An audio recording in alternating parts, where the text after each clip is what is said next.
Good morning, ladies and gentlemen. Welcome to the program agenda. I'm your host, Cito Beltran, welcoming you on this Thursday morning. It's sunny and dry, and we hope it will stay like that for most part of the day, although the weatherman has said there could be rains later this afternoon. Okay, it's September 29, 2022, and we thank you for joining us this morning. Thank you to the subscribers of Cignal TV, our viewers also through Facebook and on YouTube. Maraming salamat po sa inyo.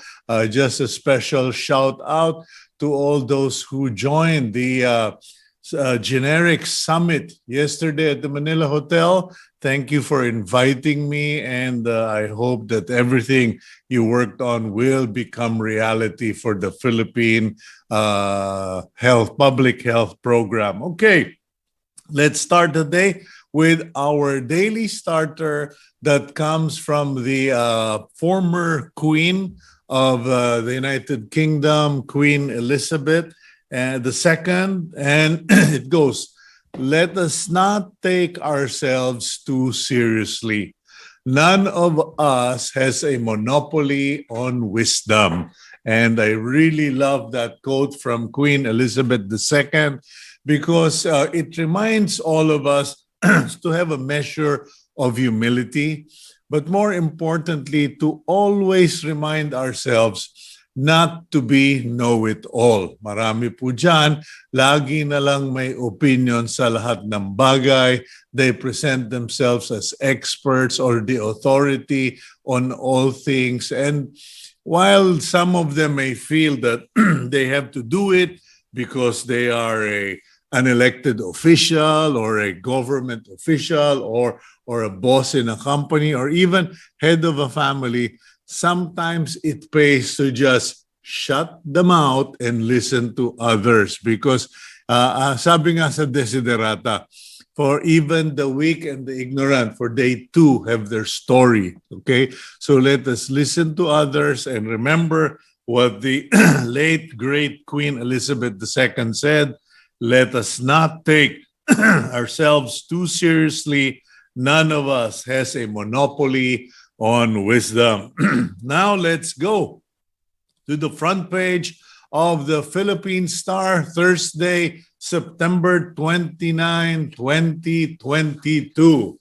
The front page headline, Remulla, ICC drug war probe a disservice to the Philippines. Okay, the headline quotes comments made by Secretary of Justice Crispin Boying Remulla yesterday during an ambush interview where he was asked regarding the government's plans on the continued investigation of the International Criminal Court concerning the drug war or campaign against drug lords and drug dealers by the Duterte administration. Remulla reportedly was irked or annoyed by that question, but he responded by saying that the ICC cannot force the Philippines because the Philippines is not a member country of the International Criminal Court, and the ICC has no military power or means to force the Philippines or come and take over our systems and address the decision of the ICC, Kamir Khan, Special Prosecutor, to continue with the investigation as a disservice to the ICC, okay, not to the Philippines, to the ICC. Okay, continuing with the front page of the Philippine Star, at the top of the paper, Manila judge calls out red tagging incidents. Apparently, there is a judge in Manila, in the Regional Trial Courts of Manila, who used to be a police officer, was a SWAT team member and officer, and is now a judge by the name of, I believe, Jaime, wait a minute. Okay, I just got a message here, but anyway, Jaime Santiago and Judge Santiago called out the spokesperson of the anti-communist group and said that these red tagging incidents should not continue, and it is something that even the Supreme Court has mentioned. Okay, I'm sorry I got confused here because somebody from the team agenda sent me a confusing message. Okay, and the OIC, the officer in charge, Undersecretary Maria Rosario Vergere of the DOH, has said it is not necessary to restore outdoor mask wearing rules as suggested by the Private Hospitals Association, because we cannot be implementing decisions and policies and change them every week, or just because there have been developments, we need to, as they say, ride out the wave. So the no mask policy in public spaces will continue. It will all be voluntary until such a time that it is evident that public health is already at risk. The big photo at the top of the front page is a photo of floating solar panels at the Laguna de Bay, which provides 10 kilowatt peak floating solar power, okay, to the nearby town, and volunteer currently cleaning the facility after Typhoon Karding dumped water lily on the thing. But watch out for that, ladies and gentlemen, because floating solar power or solar panels and solar farms will become more and more evident on Laguna Lake, because that system is very useful. It maximizes the Laguna Lake in many ways. The floating solar panels will collect sunlight, generate electricity, and as they stay in place, it provides shade and protection for the fish, and also cools the water of Laguna de Bay, reduces evaporation. So win-win-win situation po yan. Okay, and further down in the middle of the front page, House OK's 5.26 trillion budget for 2023. Okay, that is the House of Representatives. We will just have to wait for the Senate to make the similar announcement. Meanwhile, President Bongbong Marcos was at Clark yesterday for the grand opening of the new terminal building. I think that's the Clark Terminal 2, if I'm not mistaken, in Pampanga yesterday, and declared that the Philippines is now open for business. Okay. Further down, rice imports not needed after Karding onslaught, according to Senior Undersecretary, okay? Senior Undersecretary Domingo Panganiban of the DA said there is sufficient stock of rice, and it will not be necessary to import. Tropical Depression Luis forms in the Philippine area of responsibility, although it is not expected to hit any of our land area. Okay, kaming mga Luis, mababait kami. Okay, Rights Watchdog has criticized the appointment of lawyer Richard Palpal Latok as the new chairman of the Commission on Human Rights as a slap in the face of human rights abuse victims. Okay, he medyo masakit to. Human Rights Watch Deputy Asia Director Phil Robertson called Palpalatok a loyalist lawyer with no discernible experience in human rights work. Okay, so ayan, medyo doon pa lang sa appointments, nagbabanatan na ang mga nasa area of human rights. I think that just about covers the news. And the bottom photo, Father Flaviano Villanueva blesses the urns of alleged victims of extrajudicial killing at the Christ the King Seminary in Quezon City yesterday. That wraps up the front page of the Philippine Star for today, September 29, 2022. Before I forget, may I remind our viewers, those of you who are in Metro Manila, particularly those who will be going towards MOA, IKEA, etc. Tomorrow, I believe September 30 is the start of the Philippine Travel Mart. So those looking for sales, special deals, packages to go on trips all over the country and perhaps even abroad, you might want to drop by at the SMX. They are going to occupy all 4 areas of the SMX. So it's going to be a big one.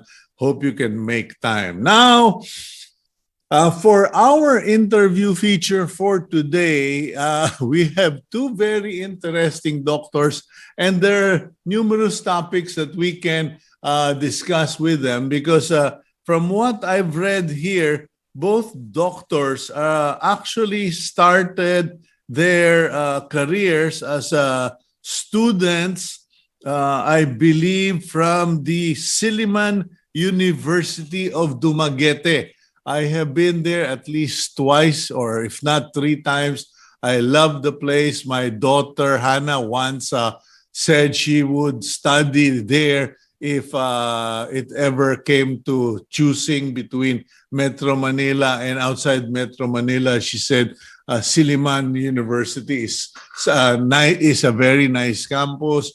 But fortunately, we were blessed that we could send her to the Netherlands. But our guests for today are graduates of a Visayan University, then went to a Cebu University college for further studies, and then became accomplished medical executives and physicians in Metro Manila. But they also represent 2 fields, cardiology and oncology. So medyo mabigat yung ating mga guests today.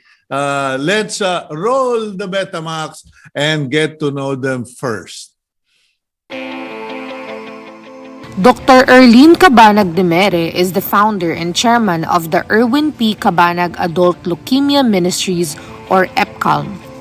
Aside from this, she is the chairman of St. Luke's Medical Center Section of Heart Failure. Dr. Demerre is also a member of various medical groups like the Philippine Medical Association and Philippine College of Physicians. Dr. Rachael Marie Rosario currently serves as president of the Philippine Cancer Society. She is also part of the EPCALM Board of Trustees.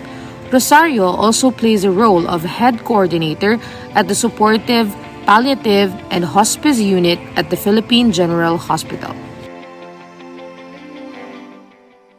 Okay, good morning, Doctors Demerre and Dr. Rosario. Welcome to the program. Good morning. Good morning. Okay, let's start our program with 2 Visayan ladies going to the same university. You know, I'm highlighting that because many people, even in my time, we would say, if you come from the province, you graduate from the province, you're not sure of being very successful if you go into, if you work in Metro Manila, etc. But clearly, both of you, Dr. Demerre and Dr. Rosario, have defied the odds, have even excelled in spite of the challenges. Now, what have your journeys been like? I start with you, Dr. Demerre. Did you ever imagine yourself heading a department at the St. Luke's Medical Center? No, not at all, Cito.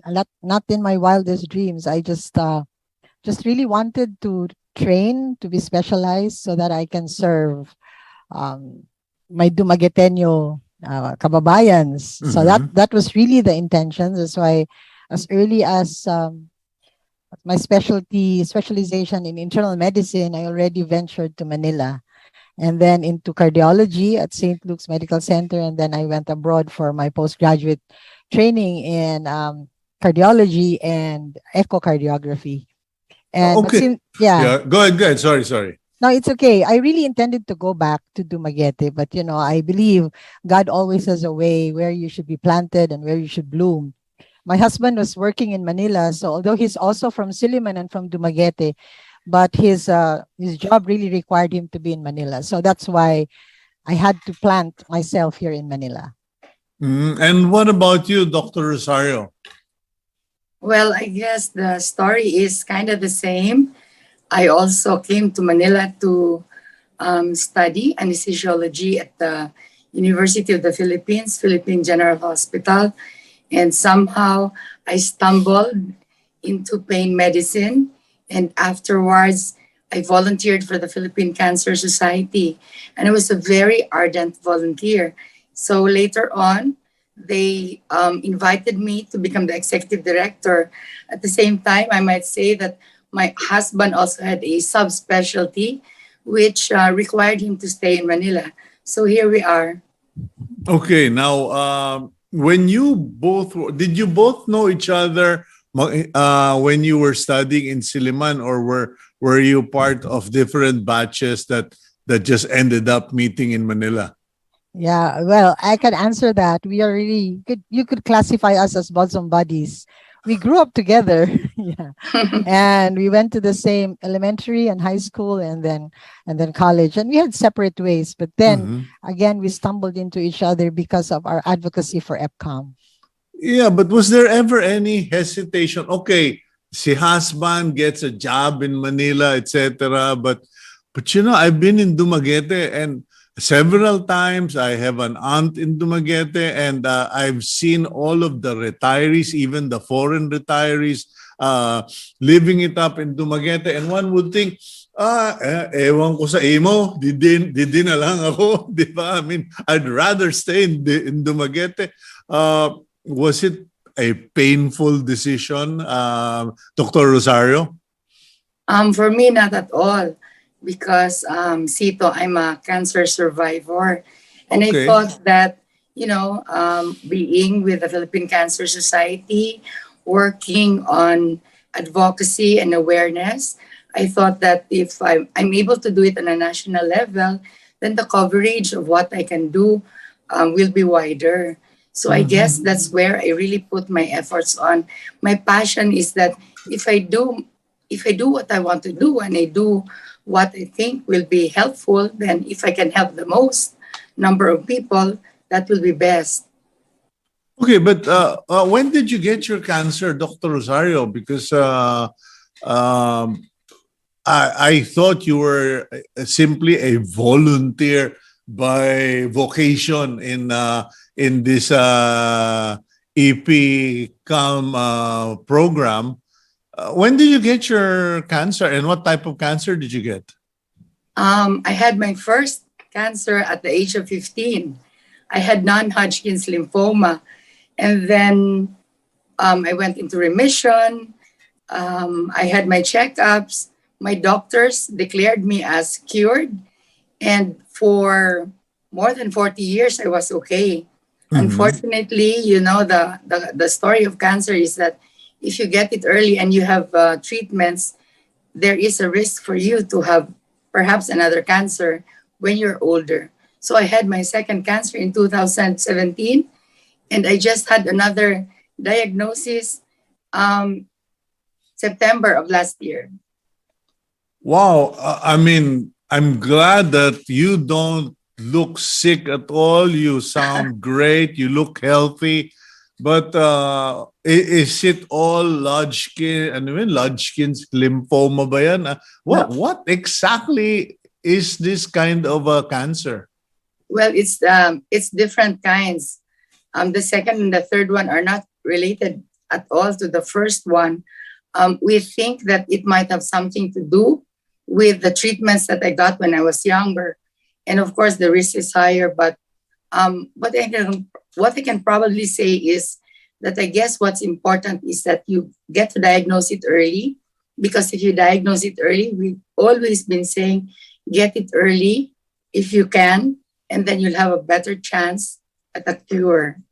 Okay, now let me go back to Dr. Demerre. Doc, you are head of the ano ba itong heart ano ito? You're a faculty member for the Heart Failure Academy. You are chairman section of heart failure at the Dr. H.B. Calleja Heart and Vascular Institute of St. Luke's.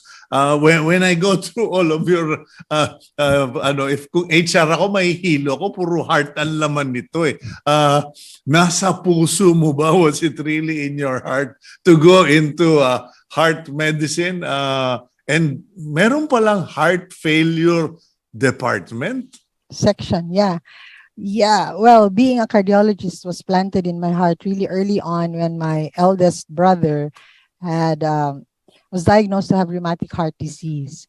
So I was still in elementary high school then. So it was in my heart that, okay, I will become a cardiologist. So I will take care of my brother. Mm-hmm. So my brother now is a practicing pediatrician, actually retired from being a pediatrician, but he was okay. But that was really what drove me to become a cardiologist, so that I can help. And well, eventually I had a passion for looking into heart failure, because heart failure, my dear Cito, is really the end result of everything that the heart can be sick of.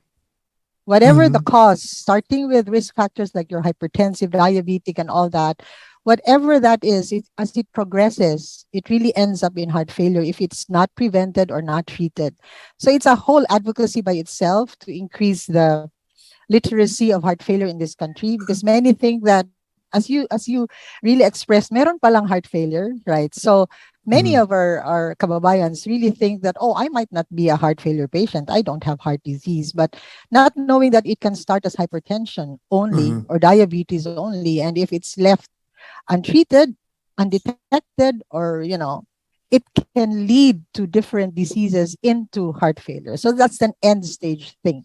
So actually, I recently founded the National Heart Failure Network under the Philippine Heart Association. And we're just 2 years old, but we're trying to really make an impact on heart failure care in the country, so that we will be able to improve heart failure care through public and medical literacy into better policies and better, let's say, benefits for our heart failure patients. Okay, now the only reason I got to know about both of our guests, ladies and gentlemen, was through my friend, Mr. Sunny Koo. Actually, Dr. Demerre, Sunny Koo told me that when he mentioned your group, he told me that, Kuya, Dr. Demerre stood by me for 80 days while I was in intensive care, because apparently I didn't know about it until after that my friend Sunny Koo had what you refer to as heart failure. Parang yung yung kanyang heartbeat or yung puso niya, he had a heart attack for all intents and purposes. And then you guys had to put a device. Yeah. A device, yeah, a device to make sure that the rhythm maintains itself. So he was saying, Cito, the Dr. Demerre was there, and that's why I want to support them. But anyway, so Dr. Rosario, she suffered cancer since she was 16, so it's personal. You, on the other hand, it is by relationship because of your older brother, right? Your kuya, having a heart failure. Now, is he the same brother for which you have this Erwin Cabanag Adult Leukemia Ministries or EPCALM? Kasi yung brother mo had a heart disease, not leukemia, or at least that's what I thought.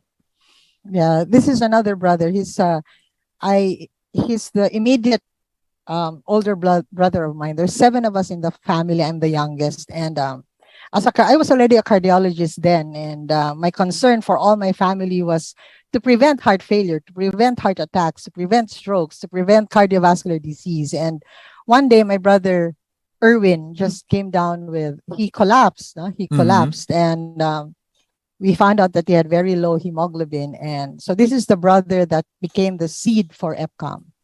We found out that he had leukemia. He was a healthy, sporty lawyer at the time, but we thought it was just bleeding inside, causing anemias. And when we worked him up, and there was nothing that could have caused blood loss, that could be the reason for his anemia.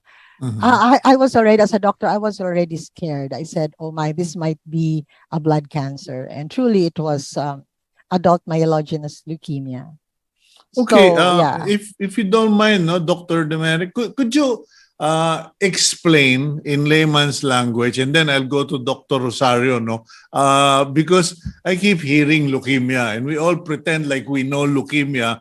But if somebody were to ask me, sige nga, Cito, explain to me what leukemia is. Alam ko cancer, o alam ko sa dugo, but I can't explain. What exactly is leukemia?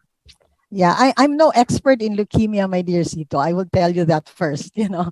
I'm not a hematologist, but since EPCALM was put in my hands to take care of leukemia patients, I had to try to know what leukemia is. So I talk to you like a layman where leukemia is concerned. It's really a form of blood cancer wherein the normal cells of the body, of the bone marrow, is replaced by immature abnormal cells. Our bone marrow, Cito, produces 3 lines. We have platelets, we have red cells, and we have white cells. And I'm sure everybody knows that when they get a complete blood count. That's a very common test that everybody should have had already in their lifetime. And it will immediately show your hemoglobin, whether you're anemic or not, your white count, whether you have infection or not, it's high or low, and platelet counts. So all of that is manufactured in the bone marrow. And it is released into the blood when it's mature to be able to function well, to carry out its functions. The red cells carry oxygen, the white cells are the soldiers to fight infection, the platelets will prevent bleeding, all of that. But when leukemia strikes, the immature cells would have to be sent. It's like the young soldiers will be sent out already when they are not ready. So we call this blasts. So when when they now crowd the circulation, the normal cells can no longer function as they should. So that's why the patients start to have different kinds of symptoms. Some will have, they look so pale and they feel always dizzy and tired because they no longer have hemoglobin. So oxygen delivery is very low. So they feel tired, or they go into fainting spells. Some would have, hematomas or bruises, easy bruising on their skin because their platelet counts are very low. Some of them will come with ordinary infection. You think it's just coughing, it's just an ordinary form of cough. They start to have fevers, and before you know it, you see that the white counts are so high. So that's another form of leukemia. So there are actually 2 forms, the myelogenous and the lymphoblastic, meaning it just depends on what line. I don't think we need to know that, but leukemia patients know.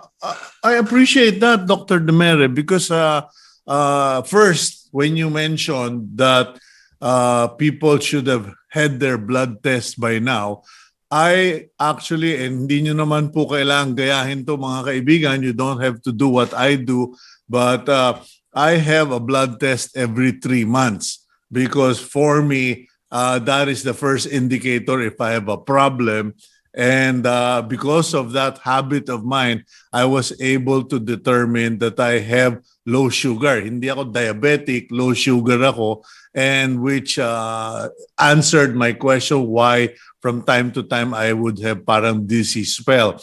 Then also the medyo ninervyos ako tuloy yung white blood cell because for the longest time my blood chemistry has always been good, and then recently yung white blood count ko medyo tumataas. So but the doctor says it's not alarming, but you're gonna have to monitor that. So anyway, we'll go for a quick break. When we come back, I want to ask Dr. Rosario, what about all of these types of cancer that she's had, and so that people will understand, and then we can talk about EPCALM. Okay, we'll be right back after this quick break. Please stay with us here on Agenda.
Welcome back to Agenda. Thank you for staying with us. And with our guests for today are Dr. Erlyn Cabanag-Demerre and Dr. Rachael Marie Rosario. Let's go back to Dr. Rosario. Dr. Rosario, you shared earlier your experience with cancer. It was first Hodgkin's lymphoma, and then you had another two types of cancer, and you were saying that your current team believes that it may have had something to do with your treatments for the first case when you were 16. How did you find out that you had Hodgkin's lymphoma? Okay. So, Cito, it was actually non-Hodgkin's lymphoma. Oh, sorry, non-Hodgkin's. Okay. At What's the 15. difference? Hodgkin's and non-Hodgkin's lymphoma, the difference is just on a histologic basis, no? But I guess for our audience, what is important is that they realize that lymphoma is what we call cancer ng kulani. Okay, so it kind of attacks the immune system. I first experienced coughing when I was younger, and then I realized after perhaps 2 weeks of coughing, that the bony part of my chest, right in the middle, started to protrude out because the location of, or the primary site of my lymphoma was in the anterior mediastinal wall. So it was in front of the heart. And that made me cough because it was impinging, no? Naiipit yung lungs. And it was giving me bronchitis. And later on, I developed pneumonia. And there was also pallor. So my hemoglobin went down. I became pale. And I couldn't walk far away without catching my breath. And I was also tired a lot of the time. So I was still in high school. So at the end of the day, after I would come down, I would come home from class, they would be thinking that, what did she do in school? Why is she so tired? Because I would be sleeping early. Teenagers, we like to sleep late into the night, 11 o'clock, sometimes 12 o'clock, doing stuff, no? Sometimes just reading. There was no laptop then. Hindi kami pwedeng games, no? Wala pa naman tayong ano. But we read a lot. But later on, they were noticing that natutulog siya masyadong maaga right after dinner, or sometimes I would miss dinner. So when I had that cough, we got an X-ray. And a long time ago in the province, in Dumaguete City, no other imaging studies. Walang CT scan, walang MRI.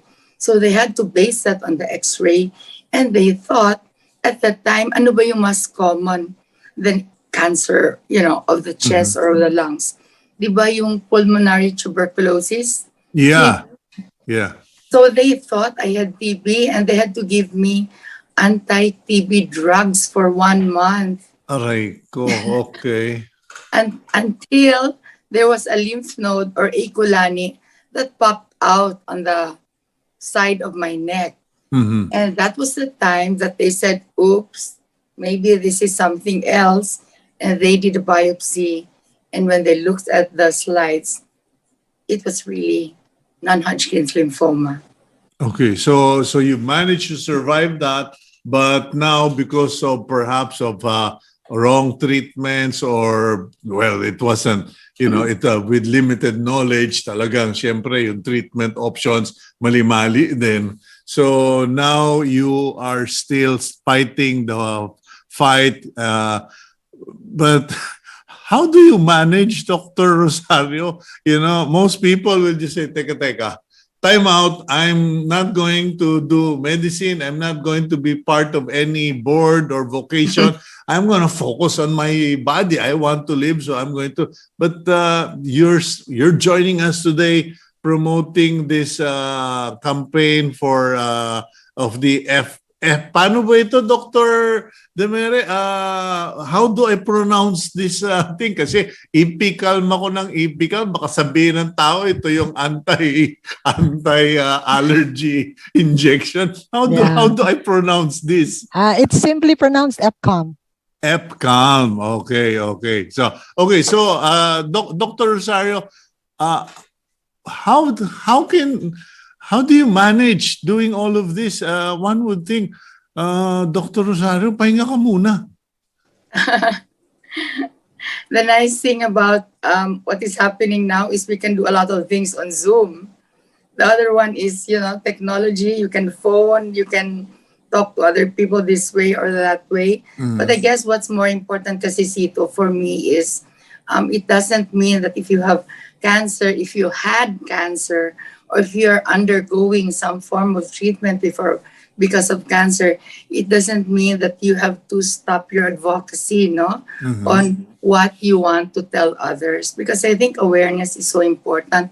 The other thing is that for me, it goes beyond awareness. We have to be very actively doing something so that our government can help our people.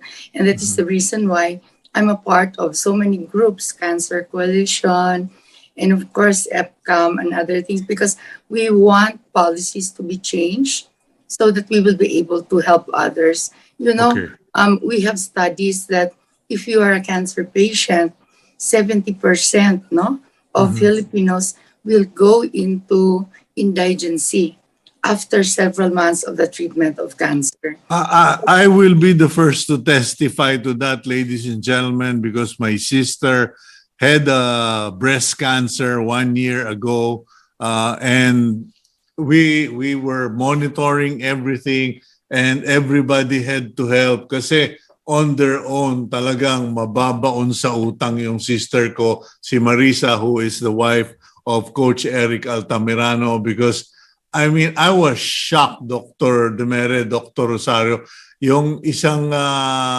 session lang for chemotherapy or radiation or whatever they call it would be in above 100,000.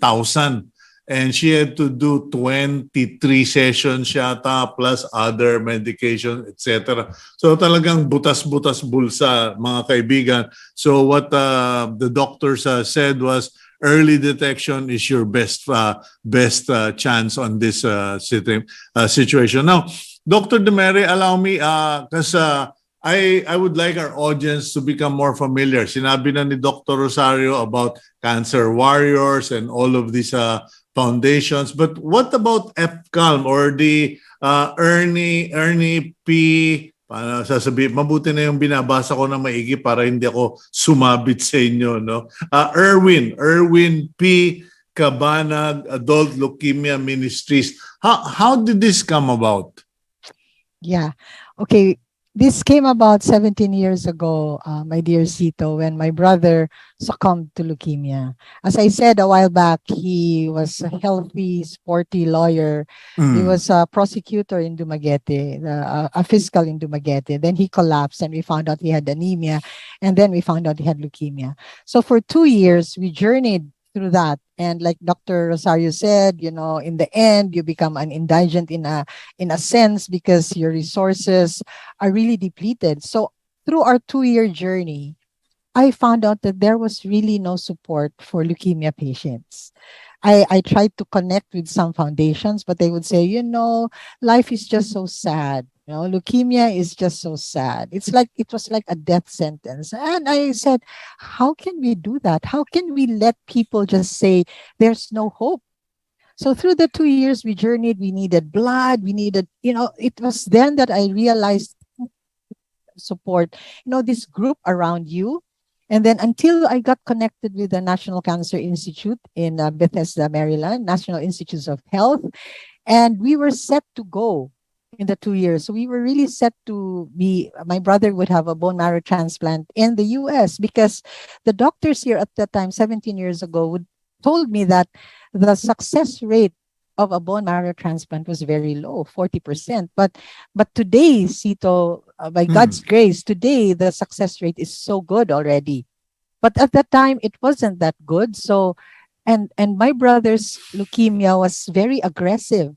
It was very aggressive that they had to put high doses of chemotherapy, and that brought out very bad infection in his lung. That we had to take out one of his lungs. So the doctor here said, oh, you know, his chances are this and that.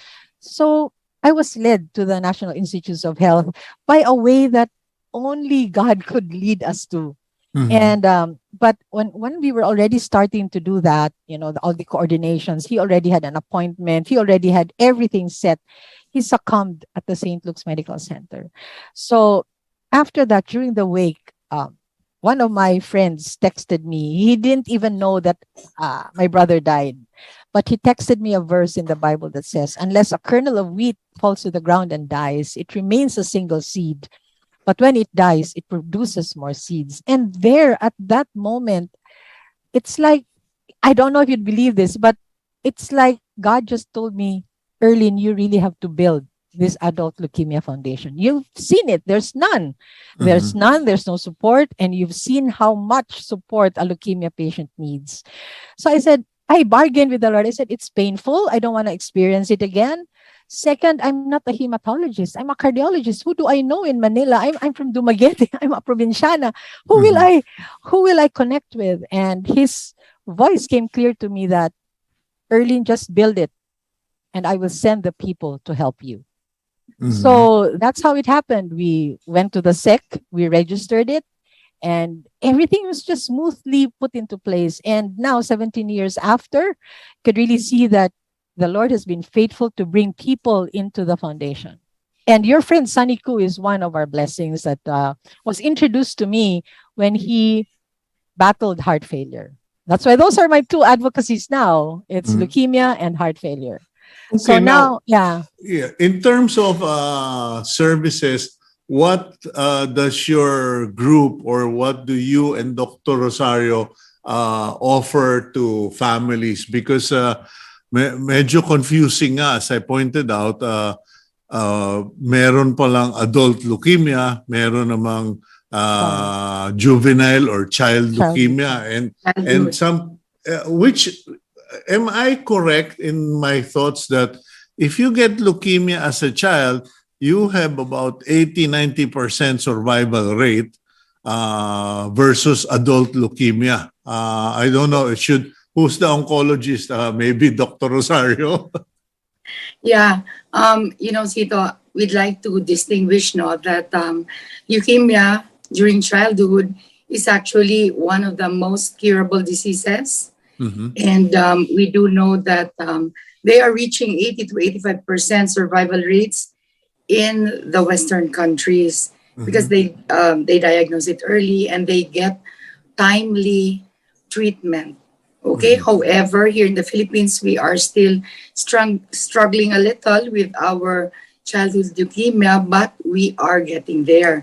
And there's a lot of support for children who have leukemia. There are programs like the Department of Health actually has free medicines for these kids. There is a cancer supportive and palliative medical access program from the Department of Health. And of course, the PhilHealth also has a package Z for this type of leukemia. Unfortunately, for adult leukemia, which is, by the way, ranked number 8 in as far as cancers are ranked in the Philippines. So it is number 8. The survival rate is pretty low. So I guess that there's a lot of work to be done. And one of this is awareness. The other one is also getting help for these patients. And this is where EPCALM comes in because EPCALM tries to do its best, perhaps to push, if not directly into policymakers, but at least with partnerships with other organizations, other stakeholders in the cancer agenda. And right now, leukemia is one of the cancers that the Department of Health is going to provide medicines for. Okay, Dr. Demerre, if a family or someone contacts EPCALM, what can they expect? Anong maaasahan nila so that we can manage expectation? Because, many people are so desperate when cancer hits an individual and the family. I mean, parang namatay na eh. Bas pag sinabihan ka ng doktor may cancer ka, most people react as if someone already died. What can they expect from EPCALM? What assistance? What are the types of assistance, or what's your program like? Yeah, okay. EPCALM has 3 arms of service. We have the spiritual arm, the medical arm, and the financial arm. In that order. Okay, because I think the reason why there's no Adult Leukemia Foundation until EPCALM came is that leukemia is really a very expensive disease. And I guess even with just one patient, if you really sustain one patient from diagnosis to chemo to bone marrow transplant, that might wipe out the foundation's finances. So we are not a dole-out foundation, but we work around these 3 arms of service. So the spiritual arm is really trying to show patients that, it's not man that would heal. It's not man that will provide, but we will bring them to focus to a higher being that is in charge of healing and hope. And so these are composed of volunteer workers. We have prayer warriors. We have counselors who will go to the bedside. And I think that's very important, Cito. During the journey of my brother, I appreciated St. Luke's group of doctors who would come, pray with my brother, sing songs, at the bedside. It gives you a certain degree of healing, a certain degree of strength. So that's what we have emulated in the spiritual arm. The medical arm here, we try to give patients, if they come in, we try to give them like guided directions, for example, because some patients, after they meet their doctors and they're told that they have leukemia, they're confused. They don't really know. As you said, talagang, wala na ba? I'm dead? Wala na ba talagang hope ito? Ano bang mangyayari sa buhay ko? But the doctors, I'm sure, have explained it so well already, but they're just lost. So when they come to us, we get to explain it to them. We give them guided options. We help them with blood, because that's the number one commodity of leukemia patients, really blood. Blood transfusions would be necessary. So every treatment probably. So we try to do blood drives to be able to supply blood, but there's really scarcity of it. We try to connect with organizations that do blood drives as well, or like the National Red Cross, the Philippine National Red Cross, for example. But it's a very rare commodity, especially now in the pandemic. So if there are people out there who are listening and you would want to donate blood, that's one thing that you could help leukemia patients. The last is the financial arm. So it's a resource mobilization arm, and this is headed by your friend Sunny Koo. So the resource mobilization arm really has three prongs as well. We want to kind of see how you can resource mobilize volunteerism. Okay, it's like, it's not just all about money when you say resource mobilization. It's also volunteers, it's expertise, and of course finances.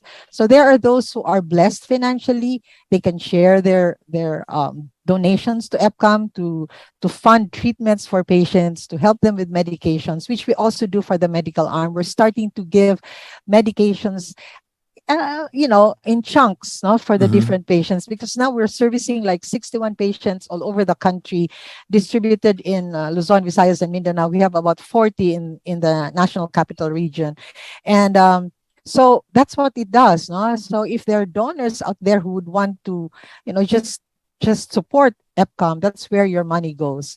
But we also need volunteers who would go to the bedside, who would, offer a hand of help to these patients. Yeah, And we just aired a video of all of these celebrities. I just saw it now. Yung may mga, baka mamaya akalain ng mga viewers, they might get the impression that these are all leukemia patients. Sa mga artista at mga singer po yun. What is the connection of all of those celebrities with EPCALM? Yeah.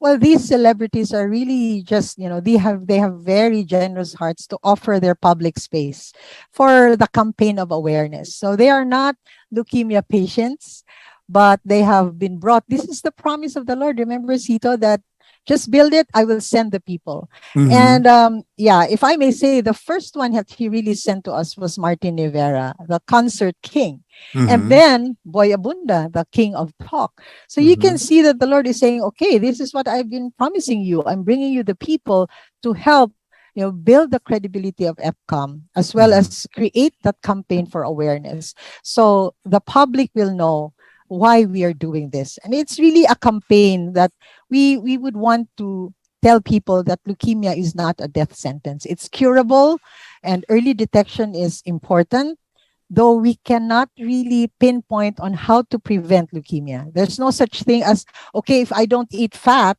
I will prevent blockage in my heart. If I don't eat this, it's just leading a healthy lifestyle. And, Cito, for all the maybe almost 500 patients we have serviced since we started in 2005, the common denominator really is exposure to chemicals and stressful life.